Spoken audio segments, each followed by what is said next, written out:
자, 오늘 이 아침에도 하나님의 은혜의 날개가 여러분을 덮고 또 신선한 하나님의 은혜가 넘쳐나기를 이 시간에 주의 이름으로 축원드리겠습니다. 지난 여름 우리 휴가들 잘 다녀오셨죠?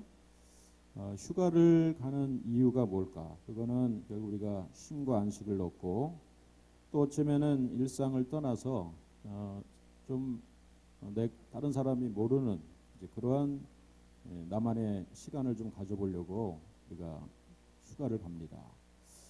어떤 천주교 신부님이 두 사람이 휴가를 저 멀리 하와이로 해변가로 갔습니다. 그래서 신부복을 벗어버리고 수영복 차림으로 아무도 나를 알아보지 못하겠지 하면서 아주 진한 선글라스를 끼고 누워서 지나가는 비키니 차림의 아가씨들을 감상하고 있었는데 참 멋진 아가씨가 지나갑니다. 그래서 장난기가 발동해서 휘바람을 하고 불었습니다. 그랬더니 그 아가씨가 쩍 쳐다보더니 아니 신부님들 아니세요? 그러면서 인사를 하는 겁니다. 그래서 어떻게 우리가 신부인지 알아듣냐고 우리가 수영복 차리고 있는데 선글라스를 딱 벗으니까 안젤라 수녀하고 테레사 수녀였다는 사실입니다. 어디 가도 도망갈 데가 없습니다. 자, 이렇게 이제 우리가 쉼과 안식을 얻기 위해서 조용한 것으로 갑니다. 우리가 오늘 시편 139편의 말씀을 함께 나누는데 시편 55편 6절에서는 이런 구절이 있어요. 나는 말하기를 만일 내게 비둘기같이 날개가 있다면 날아가서 편히 쉬리다. 내가 멀리 날아가서 광야에 머무리로다. 셀라 내가 나의 피난처로 속히 가서 폭풍과 광풍을 피하리라 하였도다. 참 우리가 살아가는 삶 가운데 이 풍랑과 광풍 참 인생의 수많은 풍랑 속에서 내가 어디 가서 쉼을 얻고 안식을 얻어보기 위해서 내가 날개가 있다면 멀리 가가지고 쉬고 오겠다. 내가 이 날개가 펼쳐져서 내가 멀리 가서 어디 아무도 모르는 곳에 가서 내가 참 안식을 얻어보겠다. 이런 마음의 고백이 시편 55편 6절의 고백인 것입니다. 오늘 이제 이와 비슷한 오늘 우리가 읽은 139편의 이 시편 가운데도 이런 구절이 나옵니다. 139편의 8절의 말씀 보면 내가 하늘에 올라갈지라도 거기 계시며 스올에 내 자리를 펼치라도 거기 계시나이다. 9절에 보니까 내가 새벽 날개를 치며 바다 끝에 가서 거주할지라도 거기서도 주의 손이 나를 인도하시며 주의 오른손이 나를 붙드시리이다. 내가 날개를 펴서 바다 끝에 가고 싶다. 그런 얘기를 합니다.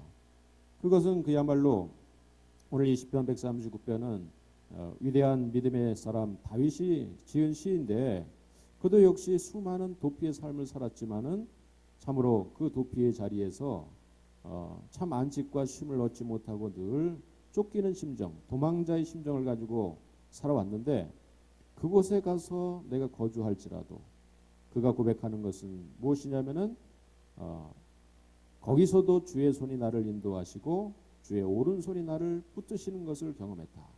심지어는 어디까지인가? 어디까지 하나님이 나를 도와주셨는가? 8절에 보면은 내가 하늘에 올라갈지라도 거기 계시고 스올 지옥에 내 자리를 펼치라도 거기 계시나이다. 무소부재하신 하나님, 안 계신 곳이 없으신 하나님을 오늘 고백하고 있는 것입니다. 여러분 참 우리가 다시 한번 우리의 일상 가운데서 어느 곳에 우리가 나만의 시간을 갖고자 하지만은 나만의 시간을 갖는 것이 아니라 주님과 나와 1대1의 교제를 갖는 그런 시간, 여러분 그런 시간을 더 이 여름에 우리가 누리셨다면은 이 가을에는 주님과의 깊이 있는 이런 교제 속에서 나오는 하나님의 은혜를 여러분 또 우리의 일상 가운데 나눠주고 베풀어주는 그런 삶을 저와 여러분들이 함께 살아갈 수 있기를 주의 이름으로 축원드리겠습니다. 이제 이 139편에 나와 있는 이 시들은요, 이 시가 그동안 우리가 시편 말씀을 함께 나누었지만은 수많은 시들 가운데서 이 시만큼 정말 아름다운 시가 없겠다. 그렇게 사람들이 인정하고 있습니다. 유대의 랍비 아벤 에즈라라고 하는 이 사람은 바로 이 시편 139편을 가지고 시편의 왕관이다, 시편의 왕관이다 이렇게 표현했습니다. 하나님의 전지전능하심 또 무소부재하심을 간결하면서도 아주 핵심적으로 요약한 시라고 그렇게 극찬을 했다는 사실입니다. 여러분 오늘 이 139편의 말씀을 통해 함께 깊이 있는 은혜를 나눌 수 있는 시간 되기를 주님으로 다시 한번 축원드리겠습니다. 그렇습니다. 하나님이 무소부재하심과 없으신 곳이 없으신 하나님, 또 하나님께서는 늘 우리를 돌보시고 지키시는 정말 그런 하나님이라고 하는 사실을 이 시편 139절에서 또렷하고 분명하게 우리 가운데 말씀해주고 있다는 사실이에요. 또 다윗은 그 신앙의 고백을 하고 있다는 사실이죠. 자, 10절의 말씀을 보면은 10절로 내려와서 이런 구절이 있습니다. 거기서도 주의 손이 나를 인도하시며 주의 오른손이 나를 붙드시리로다. 이제 거기서에서라도 아까 말씀 우리 함께 나눈 대로 그것이 지옥이라 할지라도 그것이 하늘이라 할지라도 하나님께서 나를 어떤 자리든지 어떤 장소든지 나를 지키시고 보호하실 것이라고 말씀해 주셨는데 그러한 이유가 있습니다. 하나님이 왜 어디든지 나를 지켜보아 주시고 또 어떤 장소든지 나와 함께 하시는 하나님이라고 하는데 그 하나님이 무엇 때문에 그렇게 나를 그야말로 쫓아다니면서 나와 함께 해 주시느냐. 1절로 돌아가면 1절엔 이런 구절이 있습니다. 여호와여 주께서 나를 살펴보셨으므로 나를 아시나이다. 자, 아시나이다. 여호와께서 나를 아시나이다. 이 안다라고 하는 이 동사가 오늘 이 139편에서는 몇 번이 등장하는지 한번 보겠습니다. 여호와께서 1절에 보면 나를 살펴보심으로 나를 아시나이다 한번 나오고요. 2절에 주께서 내가 앉고 일어섬을 아시고 멀리서도 나의 생각을 밝히 아시오며 나의 모든 길과 내가 눕는 것을 살펴보셨으므로 나의 모든 행위를 익히 아시오니 여호와의 내 혀의 말을 알지 못하는 것이 하나도 없다. 이렇게 이 시의 끝까지 보면은 정확히 7번 안다라고 하는 동사가 등장하고 있습니다. 일부러 이 시를 쓰면서 시의 어떤 그 기승전결과 또 시를 완성하기 위해서 7번이라고 하는 안다라고 하는 동사를 일부러 집어넣었다는 사실입니다. 성경에서 7번이라고 하는 것은 완전하다 이런 뜻을 가지고 있어요. 하나님께서 우리를 아시는데 우리에 대해서 완벽하게 아신다는 것입니다. 온전하게 아신다는 것입니다. 나를 더 잘 알 수 있는 분은 하나님 외에 더 이상 없다는 거예요. 나를 낳아준 부모조차도 나에 대해서 잘 모를 수도 있는데 하나님은 나에 대해서 너무나 잘 알고 있다는 사실입니다. 그 이유가 무엇입니까? 우리가 13절 이하는 읽지 않았지만은 이 시편의 말씀 가운데 13절에 이런 구절이 나오죠. 13절로 내려오면은요. 주께서 내 내장을 지으시며 나의 모태에서 나를 만드셨나이다. 내가 주께 감사하옴은 나를 지으심이 심히 기묘하심이라. 주께서 하시는 일이 기함이 내 영혼이 잘 아나이다.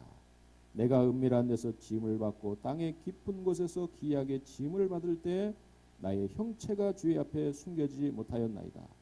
16절에 보면은 내 형제 이루어지기 전에 주의 눈이 보셨으며 나를 위하여 정한 날이 하루도 되기 전에 주의 책에 다 기록되었나이다.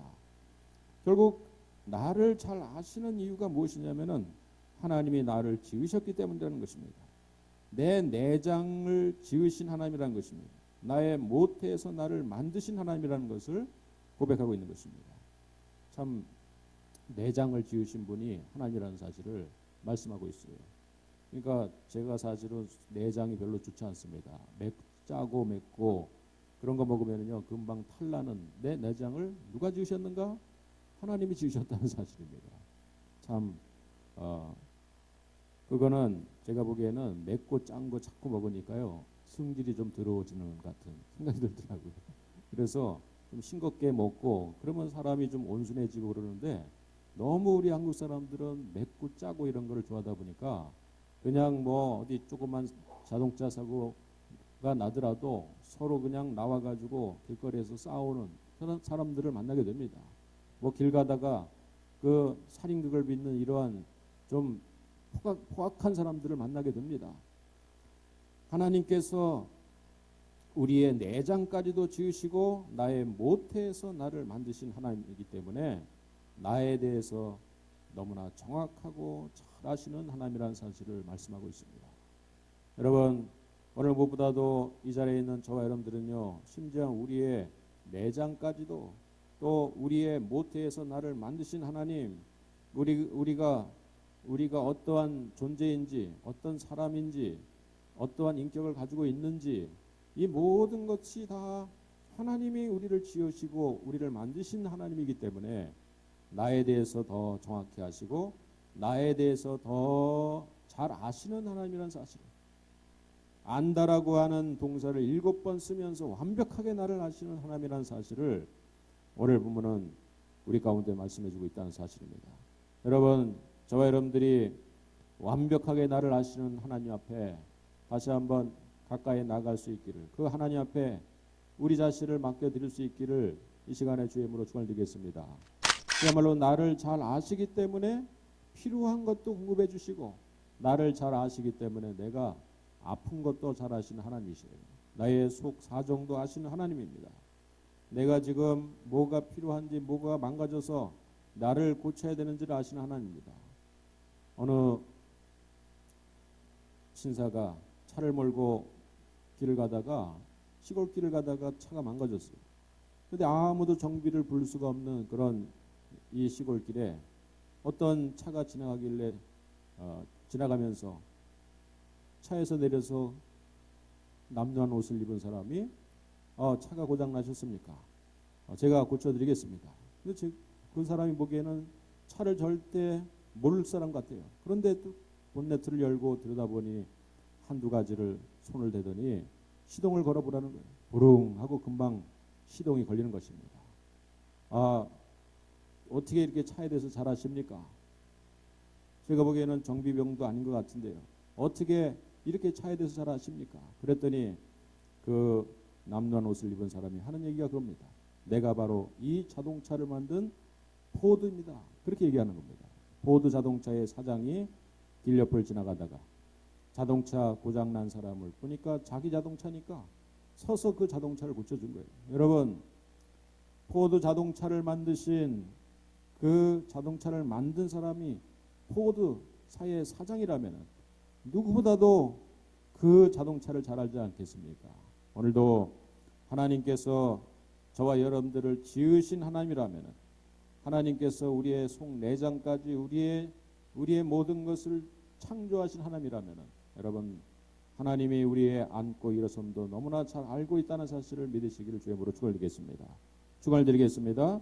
어디까지 아시느냐? 우리가 다시 한번 보면은요, 이제 2절에 보면은 주께서 내가 안고 일어섬을 아시고 멀리서도 나의 생각을 밝히 아시오며 나의 모든 길과 내가 눕는 것을 살펴보심으로 나의 모든 행위를 익히 아시오니 여호와여 내 혀의 말을 알지 못하는 것이 하나도 없으시나이다. 여러분, 나의 안고 일어섬도 아시는 하나님. 그러니까 안고 일어선다는 것은 어떤 동작, 작은 동작까지도 하나님은 다 아시는 거예요. 내가 왜 일어났는지. 가끔 우리도 그런 경험합니다. 일어나가지고요, 냉장고로 가려고 그러는데 내가 냉장고에서 뭘 집어넣으려고 하는지 뭘 꺼내려고 갔는지 그걸 가끔 까먹습니다. 그렇지 않습니까? 하나님은 다 알고 있을 줄로 믿습니다. 할렐루야. 자, 이제 하나님은 나를 잘 아시는 하나님, 나를 창조하셨기 때문에 잘 아시는 하나님이라는 것을 이제 철저히 이 다윗은 이 시편 139편을 통해서 그렇게 고백하고 있는 것입니다. 그런데 이제 오늘 우리가 이 139편에서 좀 핵심적인 구절을 찾아보려고 하는데, 그것이 이제 오늘 9절에 나오는 단어인 것입니다. 내가 새벽 날개를 치며 바다 끝에 가서 거주할지라도, 그런 구절이 나와요. 내가 새벽 날개를 치며. 사실은 이제 새벽 날개, 이 날개라고 하는 의미는 시편 55편에 나와 있는 대로 비둘기 같이 나에게 날개가 있다면은 내가 어딘가로 도망가서 사람들이 알지 못하는 곳에 가서 내가 도피하고 또 그곳에서 뭔가 쉬고 그러한 마음을 가지고 그러한 마음의 상태에서 날개라고 하는 의미를 쓰고 있습니다. 그런데 오늘 본문에서는 내가 새벽 날개라고 하는 단어를 쓰고 있다는 사실입니다. 그래서 오늘 이 새벽 날개라고 하는 제목으로 우리가 함께 이 말씀을 더 깊이 나눠보려고 하는 것이죠. 여러분, 이 새벽 날개를 치는 곳이라고 하는 것이 어떤 의미를 가지고 있는가? 새벽 날개라고 하는 것은 무엇을 우리에게 얘기하는가? 여러분, 이미지를 하나 보시면은요, 새벽 날개는 햇살이 더 비치는 걸 한번 찾아보세요. 새벽 날개라고 하면 치면은 새벽에 우리가 요즘 같은 경우도 새벽이 아니더라도 어제 하늘을 보니까요, 하늘이 얼마나 맑은지 모릅니다. 하늘에 구름이 양떼 구름이 떠가는데 거기에 저녁 무렵이 되니까 햇살이 쫙 내립니다. 얼마나 우리 용현동 이 동네도요, 얼마나 이쁘고 아름다운지 몰라요. 그런데 이제 저 바다 끝에 어느 곳에 가서 새벽을 맞습니다. 이 시를 지은 다윗뿐만 아니라 다윗과 같은 믿음을 가진 때로는 사람들이 때로는 수많은 대적들을 피하고 또 때로는 자기만의 시간을 가져보려고 어느 한적한 바닷가에 가가지고 새벽을 맞습니다. 그런데 저 동력에서 해가 떠오르기 시작하면서 보니까 구름이 껴 있는데 그 구름 사이로 햇살이 쫙 하고 비치는 것입니다. 이제 시인은 바로 그 모습을 바라보면서 그것을 새벽의 날개라고 표현하고 있는 것입니다. 마치 햇빛이 동편에서 땅을 향해서 지상을 향해서 삐쭉삐쭉 하늘이 햇살이 쫙 내리치는 그런 모습을 바라보면서 그 햇살이 바로 이 새벽의 날개 같다라고 하는 표현을 하는 것입니다. 사실은 빛이라고 하는 것은 얼마나 빠릅니까? 빛이라고 하는 것은 한순간에 온 천지를 밝게도 만듭니다. 빛은 그야말로 비추기만 하면은 얼마나 빛의 속도로 빠르다라는 얘기하는 것처럼 빛은 빠르게 진행합니까? 그야말로 새벽의 날개를 피게 되면은 새벽의 날개를 달게 되면은 어디든지 날아갈 수 있고 또 자기가 지금 이 참담한 이 땅끝의 어떤 장소에서 고독하고 때로는 외롭고 또 때로는 힘들고 이런 삶을 살고 있는 이 시편의 기자인 다윗이거나 혹은 이 시편을 읽고 있는 수많은 하나님의 백성이 참으로 공고한 그런 상황 가운데 있을 때 떨어지는 아침의 햇살을 마치 날개로 비유하고 있는 것입니다. 바로 그것이 자기에게 하나님이 주어지는 하나님이 자기에게 달게 만드는 그런 날개라고 생각한 거예요. 그걸 바로 새벽의 날개라고 얘기한 거예요. 껌껌한 어둠이 지나고 동쪽에서 햇살이 비춰올 때 그 내리치는 그 구름 사이로 비치는 그 햇살을요, 바로 하나님이 자신에게 내려주는 날개라고 표현하고 있는 것입니다. 그래서 이 새벽의 날개라고 하는 이 표현은 시적으로 표현한 것이지만 참으로 이 시편 우리가 이 한 달간 시편 제5권의 말씀들을 함께 나누고 있는 가운데서 아마도 어떤 시적인 표현보다도 가장 아름답고 또 가장 그야말로 믿음을 우리에게 다시 한번 새 힘을 주는 그런 아름다운 고백이 아닐 수 없는 그러한 정말 시적인 고백이라고 할 수 있는 것입니다. 새벽의 날개. 여러분, 오늘 이 아침에도 우리가 이 하나님이 주시는 새벽의 날개를 다 우리의 겨드랑이에 다 장착할 수 있는 시간 되기를 이 시간에 주의 이름으로 간절히 축원을 드리겠습니다. 축원을 드리겠습니다. 그렇습니다. 새벽의 날개. 여러분, 그것은 물론 우리가 그래서 새벽 시간에 날개를 달자라는 의미보다는 하나님이 부여하신 날개의 개념을 우리가 더 생각을 해봐야 되는 것이죠. 여러분, 그야말로 하늘을 나는 새를 바라보면서 우리가 그 새들을 때로는 부러워할 때가 있지 않습니까? 나에게도 날개가 있다면은 그 날개를 달고 훨훨 하늘로 올라가서 그야말로 먼 하늘 꼭대기에 올라가서 이 세상을 내려다 본다면은 그야말로 누가 나를 쫓아올 사람도 없고 누가 나에게 도전할 사람도 없고 나는 마치 하늘의 제왕 독수리 같이 하늘 높은 곳에서 세상을 바라보는 이 평안함과 또 이런 안정을 내가 누릴 수 있을 텐데 이런 심정을 담고 바로 새벽에 날개를 지금 치는 이런 고백을 이 시인은 하고 있다는 사실이죠. 하늘을 높이 나는 새들을 우리가 바라보면서 바로 그런 마음을 우리가 갖습니다. 사실은 날개를 다는 하늘의 새들을 우리가 부러워하지만은 가만히 생각해 보면은 만물의 영장이라고 하는 우리 하나님의 백성들에게 우리에게 왜 날개를 하나님이 부여하지 않았는가 이런 생각도 해봅니다. 왜 우리에게 날개가 있어서 하늘을 날아온다면은 우리는 더 멋진 삶을 살아갈 수 있을 텐데 왜 하나님은 우리에게 날개를 주시지 않으셨을까? 혹시 이런 생각을 해보지 않으셨습니까? 사실 이런 생각을 했기 때문에 우리는 바로 이 인간의 지식과 지능을 가지고 우리가 하늘을 나는 그런 과학을 발전해 왔어요. 그래서 드디어 우리는 하늘을 높이 나는 그러한 비행기를 만들어 가지고요. 하늘 높은 곳에 올라갈 수 있는 그런 능력을 우리가 얻게 된 것입니다. 여러분 아마 가까운 제주도든지 아니면은 비행기를 탈 수 있는 기회가 우리 가운데 많이 있을 터인데 야, 정말 하늘에 높이 날아가지고요.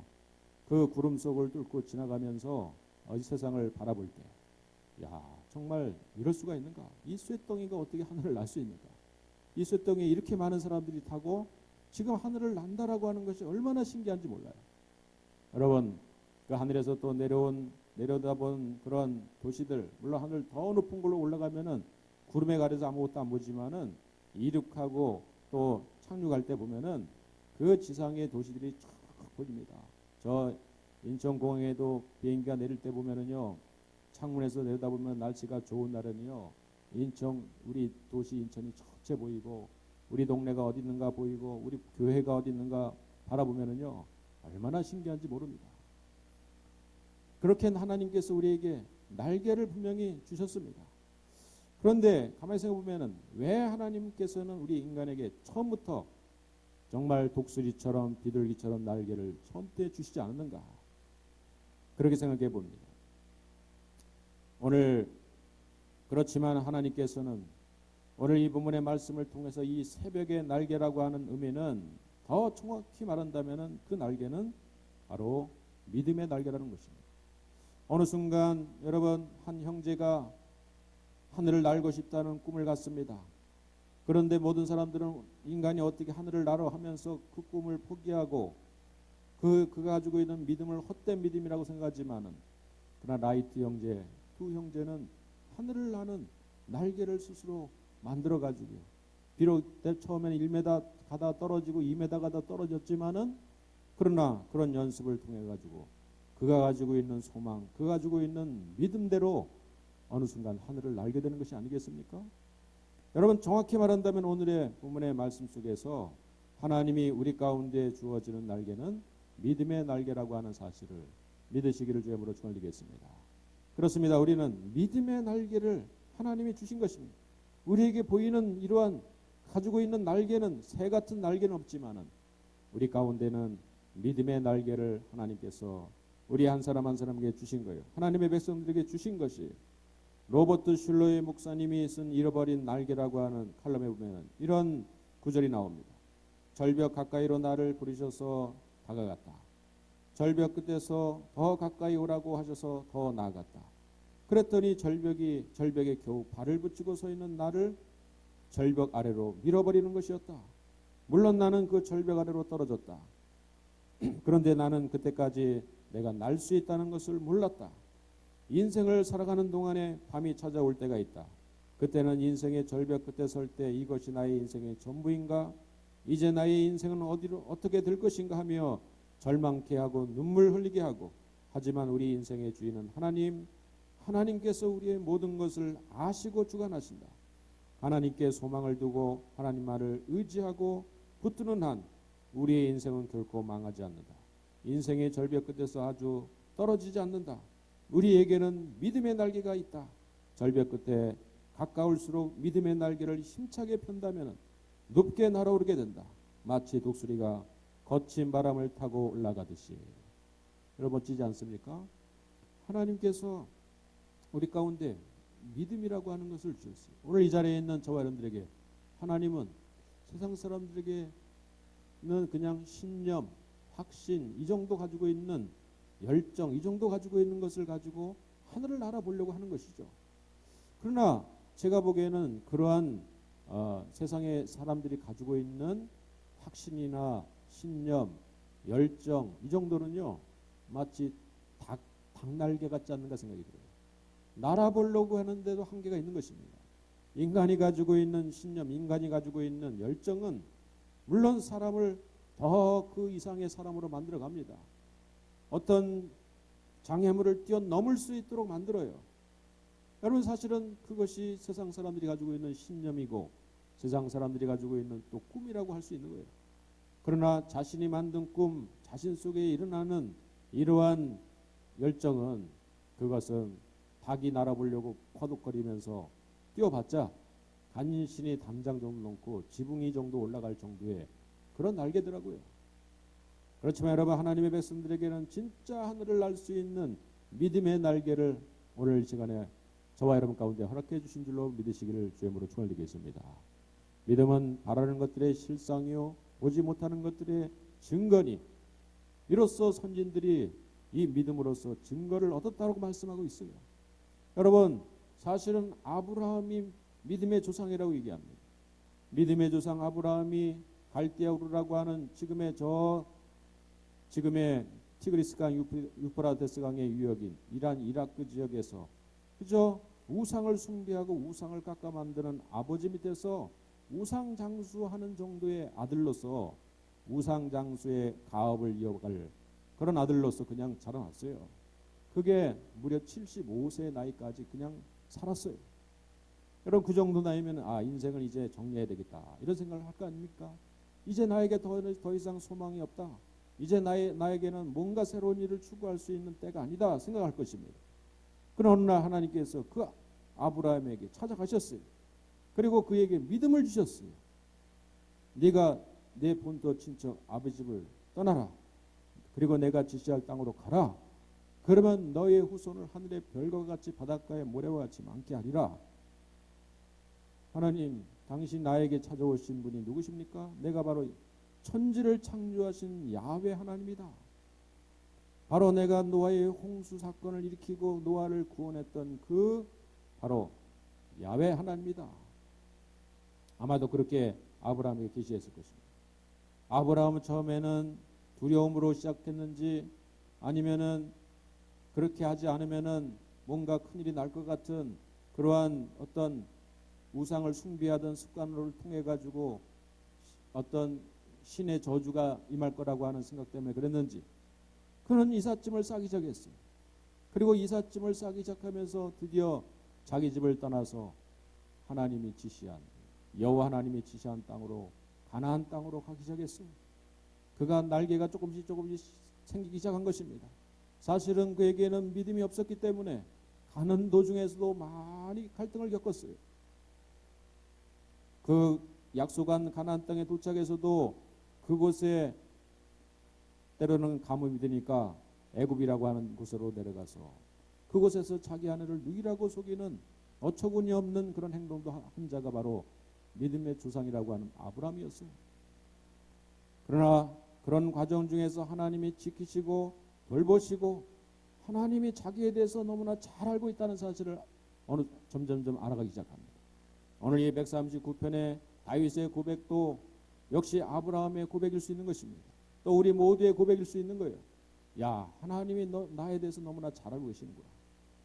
하나님이 나를 어련히 잘 아시기 때문에 나를 이 가나안 땅으로 인도하셨고 이 가나안 땅에 정착한 나의 후손 아브라함, 이삭, 야곱의 후손을 통해서 하나님이 새로운 선민의 국가를 만드시고 하나님 나라를 이루시고자 하는 하나님의 큰 뜻을 알게 됨을 아브라함은 어느 순간에 깨닫기 시작해요.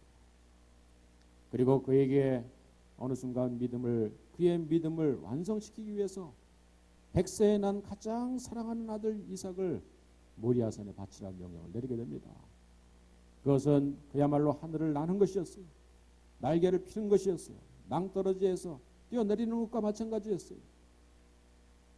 자기 아들을 모리아산에 바치는, 제물로 바치는 이런 하나님의 명령 앞에서 그것은 마치 벼랑에서 뛰어내리는 것 같은 그런 믿음이 필요했지만, 믿음을 가지고 그동안 하나님이 나를 잘하신 하나님, 오늘 이 139편에 고백한 대로 나의 안고 일어섬도 하시는 하나님이기 때문에 하나님이 오죽했으면 이런 명령을 나에게 내리시겠는가.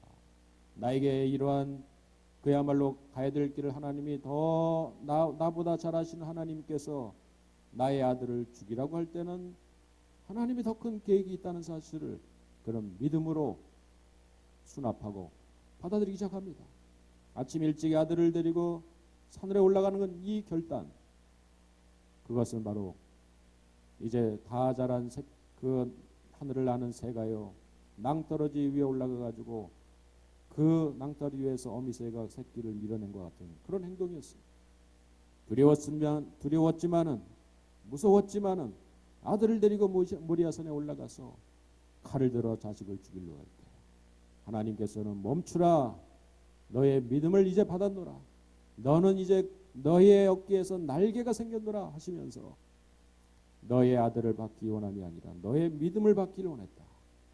그러면서 하나님은 바로 이 독자 이삭의 아브라함의 헌신과 독자 이삭의 순종을 통해서 그 모리아산, 수천 년 후에 하나님이 그 모리아산에서 하나님의 아들 예수님을 이 땅에 보내셔서 십자가에 죽게 만들어 구원을 완성시키는 하나님의 놀라운 비전, 하나님이 가지고 계시는 이 놀라운 섭리를 아브라함을 통해서 깨닫게 하셨다는 사실이에요. 여러분, 아브라함은 바로 믿음의 행보를 했습니다. 모든 히브리서 11장에 등장하는 수많은 인물들은 바로 믿음으로 행동했던 사람이에요. 믿음의 결단을 했던 사람입니다. 믿음의 날개를 폈던 사람이에요. 그래서 그들은 사실은 가진 것이 없었어요. 또 어쩌면은 그들은 지금 대적에게 쫓기도 했어요. 때로는 그들은 극심한 고난 가운데 처하기도 했어요. 때로는 수많은 환난을 겪기도 했습니다. 그렇지만은 그런 상황 속에서 하나님의 주신 믿음을 포기하지 않았어요. 자신이 바로 이 믿음의 날개를 펼 때 이 세상에 있는 수많은 지상에 있는 더럽고 추악하고 그리고 나를 위협하고 나를 공고하게 만드는 이 지상의 세계를 박차고 내가 하늘을 높이 날 수 있는 바로 믿음의 날개가 나에게 있다는 사실을 깨달았다는 것입니다. 믿음은 바라는 것들의 실상이고 보지 못하는 것들의 증거가 됨을 알 수 있었어요. 믿음이면 모든 것을 극복할 수 있다는 사실을 깨달았다는 사실입니다. 그래서 믿음의 날개를 활짝 펴고 하늘을 날았던 사람들이 믿음의 선진들이라는 사실을 이 시간에 주의 이름으로 축원드리겠습니다. 그 사실을 받아들이길 주의 이름으로 축원드리겠습니다. 믿음이라고 하는 것이 바로 이것이죠. 그렇다면 왜 새벽의 날개인가? 하나님이 우리 가운데 믿음의 날개를 달게 하시는데 오늘 내가 새벽 날개를 치며, 그것은 우리가 다르게 이 성경 말씀을 해석해 보면은, 문자적으로 해석해 보면은 내가 아침 날개들을 갖는다면, 이런 뜻으로 이 구절을 해석할 수가 있어요. 내가 아침 날개를 갖는다면. 근데 왜 하나님께서는 아침의 날개를 부여하시는가? 여러분, 물론 밤을 지내는 이 깜깜한 이 삶을, 하나의 자신의 인생의 어두움을 말하고 새벽에 동타오르는 바로 이 순간을 다시 시작하는 어떤 시간으로 본 거겠죠. 그래서 아침 날개라고 하는 것을 말하겠죠. 근데 왜 하나님께서는 밤에도 날개를 우리 가운데 주지 않으셨는가 생각해 봅니다. 밤에 날개를 줘서 깜깜한 밤중에도 내가 대적이 쳐들어오고 환란이 찾아오고 그러면 내가 그냥 날개를 촥 펴가지고 하늘을 날아올리면 얼마나 좋을까. 밤이나 낮이나 항상 날개가 있었으면 얼마나 좋을까. 이런 생각을 가끔 해보게 됩니다. 근데 생각해 보니까 밤에 날개가 내가 계속 있으면은 참 잠자기가 곤란한 것 같아요. 그런 생각이 들더라고요. 날개가 있으면은요, 새들을 가만히 보니까 새들이 이렇게 뒤져 자빠져가지고 자는 경우가 없더라고요. 새들은요, 참새도 보면은 그냥 나뭇가지에 붙어가지고 이렇게 조는 게 이게 새더라고요. 하나님이 우리 가운데 편한 밤을 주시기 위해서 밤에는 날개를 싹 없애주셨다가 보이질 않지만은 그러나 새벽이 되면은 우리 가운데 다시 한번 날개를 매일 아침마다 하나님이 달아주시는 줄로 믿으시기 바랍니다. 아침마다 하나님이 날개를 달아주시는 거예요. 그것은 바로 아침의 날개입니다. 새벽의 날개입니다. 새벽 기도에 나와서 하나님 말씀을 묵상하고 들을 때 다시 한번 나에게 어젯밤까지 사실은 믿음을 다 저버린 것 같아요. 어젯밤까지는 다 내가 믿음을 내려놓고 사는 것 같은 느낌이 들어요. 일상의 생활 속에 빠져서 삶의 공고함에 내가 파묻혀서 내가 수많은 시름과 걱정과 염려 앞에서 내가 어젯밤에는 시체처럼 그냥 누워서 그냥 마치 꿈틀거리지도 않는 전혀 날 수 없는 이런 존재로서 어젯밤을 지낸 것 같아요. 어제까지는 그랬습니다. 그런데 오늘 아침에 다시 일어나가지고 하늘에 태양이 떠오르고 구름 사이로 햇살이 비치는 순간 시인은 바로 그걸 생각한 것입니다. 그도 아침에 일어나가지고 다시 한번 하나님의 말씀을 묵상하기 시작해요. 그리고 지금까지 주셨던 하나님의 나를 말할 수 없는 순간에서도 나를 지켜주시고 돌보셨던 하나님의 은혜에 대해서 생각하면서 아침에 새벽에 기도를 주 앞에 올리기 시작해요. 여러분, 그런 순간에 어떤 일이 벌어집니까? 내 속에서 다시 한번 꿈틀꿈틀 대면서 믿음의 날개가 뒤에서 생기기 시작하는 것입니다. 그리고 그 날개의 힘을 통해서 그 믿음의 날개를 다시 한번 그 아침에 활짝 피면서 나는 할 수 있어. 안 따를 거야. 나는 할 수 있어. 나 할 수 있어. 할 수 있을 거야. 누가 한 얘기입니까? 어떤 올림픽 선수가 그렇게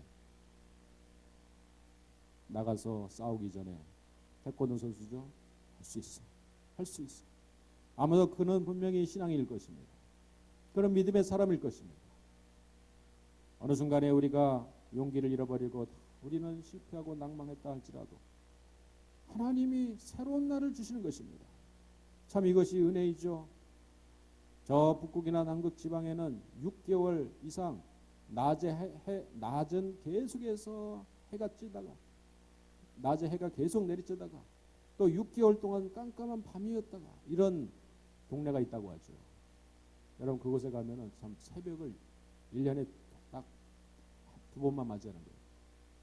그런데 하나님께서는 24시간이 지나면 어찌됐건 하나님은 우리 가운데 새벽을 주십니다.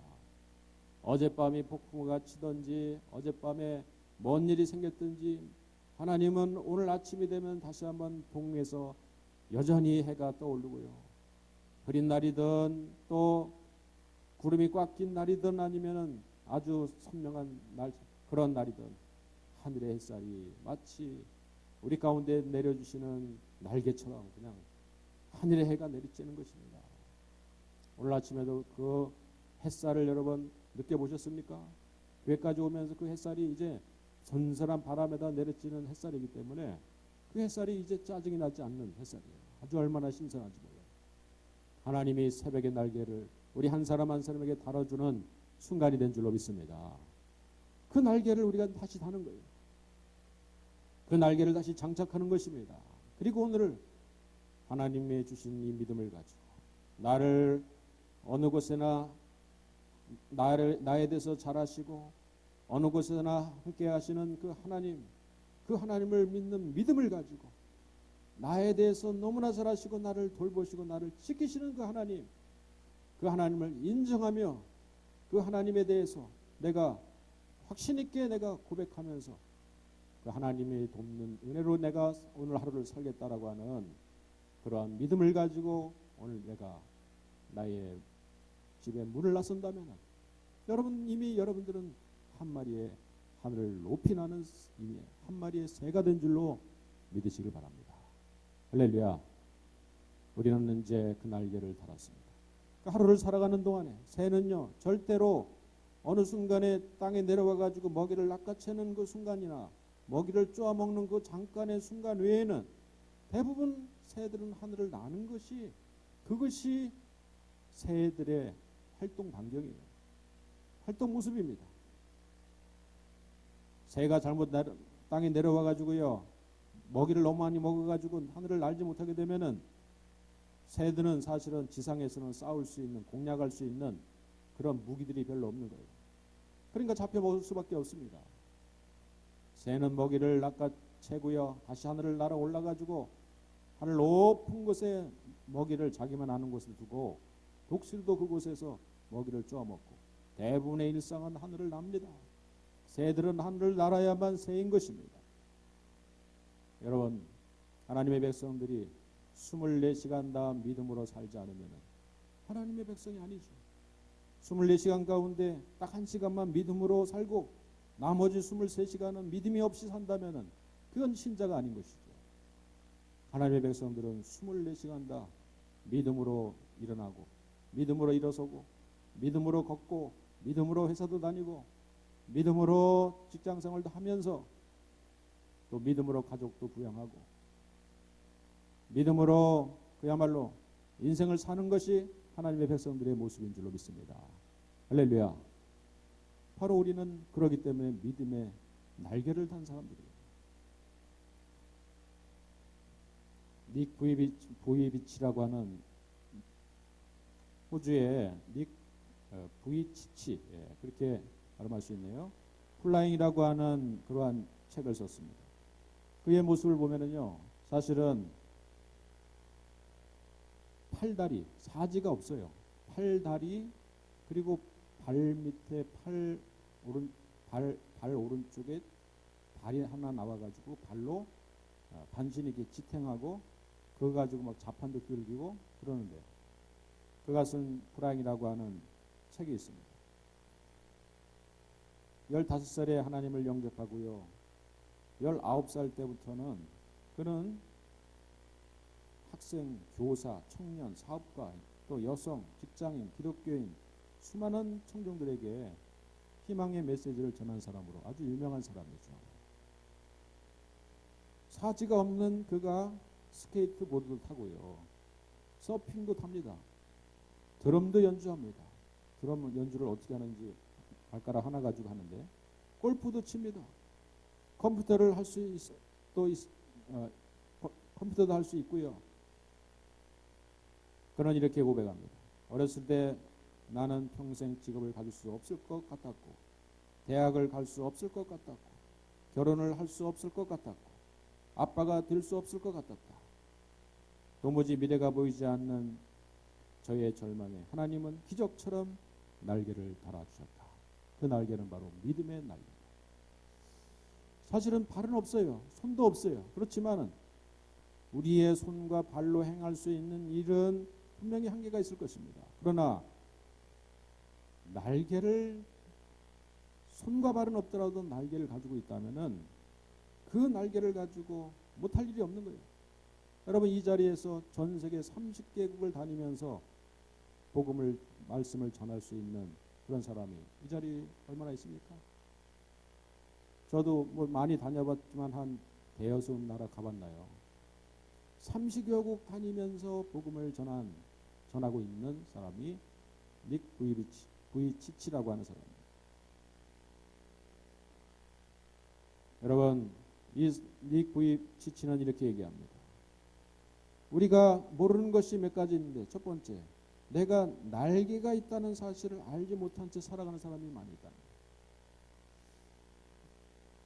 하나님은 세상을 이처럼 사랑하사 하나님은 모든 인간을 구원하기를 원하시는 것이 하나님의 뜻이라면은 그것은 모든 사람들이 다 믿음의 날개를 하나님의 존재를 믿으며 하나님이 나를 사랑하시고 나를 지으신 하나님이라는 사실을 인정하며 그렇게 살아가는 것이 하나님의 뜻인데 그 믿음을 갖지 못하는 사람들이 많이 있다는 거예요.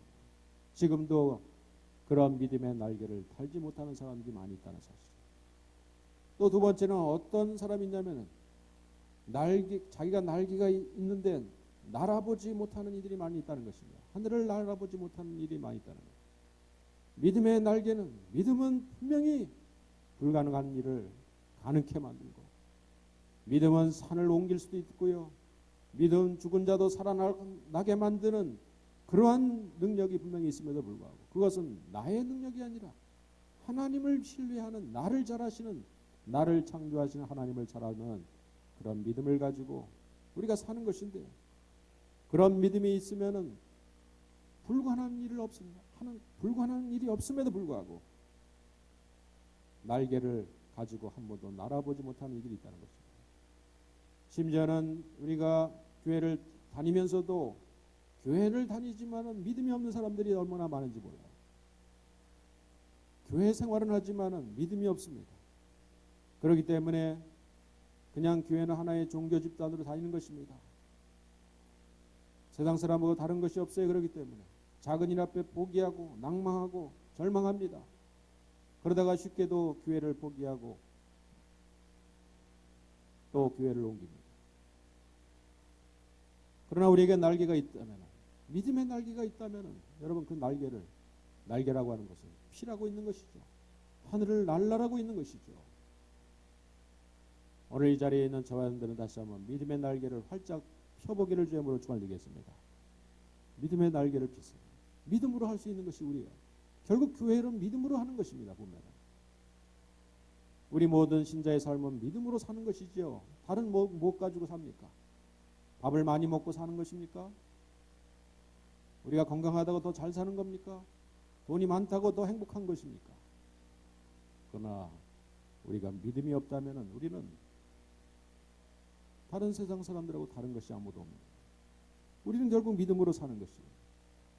오늘 우리는 그렇기 때문에 불가능한 일이 없는 거예요. 나이가 많다고 해서 제한 둘 수가 없는 것입니다. 또 학력이 낮다고요. 또 때로는 가진 재산이 없다고요. 그런 게 어디 있습니까? 믿음은요. 오늘 이 자리에서 다시 한번 우리가 그 날개를 핀다면은, 믿음의 날개를 다시 한번 펴보면은 우리는 너무나 할 일이 많은 거예요.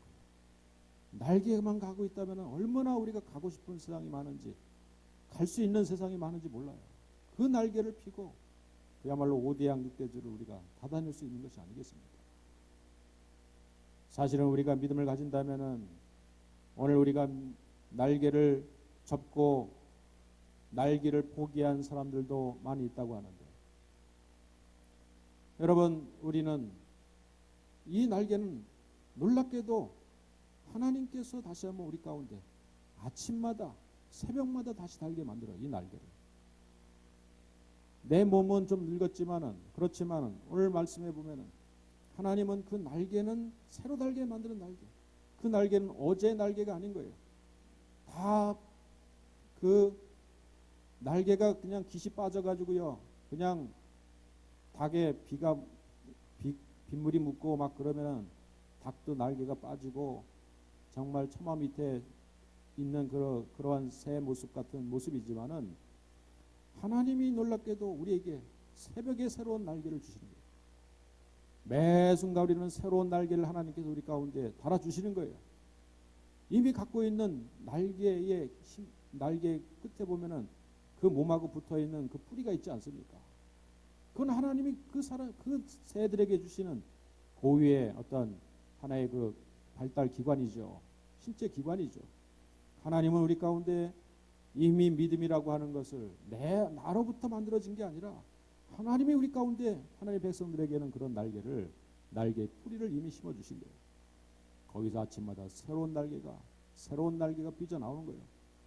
그 날개를 아침마다 하나님께서 새롭게 그 날개를 주시는데, 우리는 오늘이라고 하는 이 날 동안에 다시 한번 그 날개를 피는 시간이 되어야 되는 것이죠. 날개를 펴야만 되는 것입니다. 날개를 피고 퍼득여야만 되는 거예요. 믿음의 행동을 해야 되는 것입니다. 믿음의 결단도 내리고요, 믿음의 삶으로 우리 삶을 그야말로 행동으로 옮겨지고, 그러할 때 여러분 퍼득이는 날개가 어느 순간 하늘을 날아 오르기 시작해요. 처음에는 퍼득일 때는 좀 지치고 힘들 수도 있어요. 에너지가 많이 소비됩니다. 그러나 하늘을 높이 퍼득이며 날아오르는 순간에 하늘의 기류를 탁 타는 순간에 독수리는 창공에서 날개만 쫙 펴 있으면은요, 그저 이 대지의 기류에 따라서 자기의 몸을 이렇게도 움직이고 저렇게도 움직이면서 가고 싶은 데도 마음껏 가고요. 더 높이 날고 싶으면 날개를 올리며 하늘 높이 날아가고요.